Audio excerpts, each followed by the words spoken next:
തിരുവനന്തപുരം കോർപ്പറേഷനിൽ mayor V രാജേഷിന് നേരെ നടന്ന CPM ആക്രമണം പാർട്ടിയെ വലിയ രാഷ്ട്രീയ പ്രതിസന്ധിയിലാക്കുന്നു.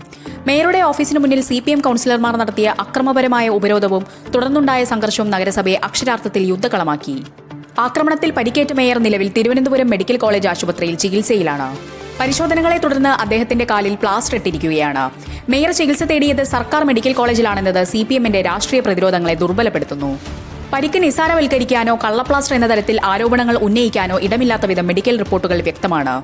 ജനകീയനായ ഒരു മേയറെ ആശുപത്രിയിലാക്കിയ ഈ അക്രമം CPMന്റെ പ്രതിച്ഛായയ്ക്ക് തന്നെ വലിയ മങ്ങലേൽപ്പിച്ചിരിക്കുകയാണ്. സത്യപ്രതിജ്ഞാ ചട്ടം ലംഘിച്ചുവെന്നാരോപിച്ച് LDF നടത്തിയ ഓഫീസ് ഉപരോധമാണ് എല്ലാ അനിഷ്ട സംഭവങ്ങൾക്കും തുടക്കമിട്ടത്. തന്റെ ഔദ്യോഗിക കൃത്യനിർവഹണത്തിനായി ഓഫീസിലേക്ക് കടക്കാൻ ശ്രമിച്ച മേയറെ CPM കൌൺസിലർമാർ തടഞ്ഞതാണ് സംഘർഷത്തിൽ കലാശിച്ചത്. തുടർന്നുണ്ടായ കടുത്ത ഉന്തിലും തള്ളിലും പെട്ട് മേയർ നിലത്ത് വീഴുകയായിരുന്നു. മേയറുടെ വരവോടെ നഗരസഭയ്ക്കുള്ളിലും പുറത്തും അടിയും സംഘർഷവും അരങ്ങേറി. സംഘർഷം നിയന്ത്രിക്കാനെത്തിയ പോലീസുകാർക്കും മർദ്ദനമേറ്റു. ഈ അക്രമങ്ങളുടെയെല്ലാം പ്രധാന ഉത്തരവാദിത്തം മേയറുടെ ഓഫീസിന് മുന്നിൽ CPM നടത്തിയ ഈ അനാവശ്യ ഉപരോധത്തിനാണെന്ന ആരോപണം ശക്തമാണ്.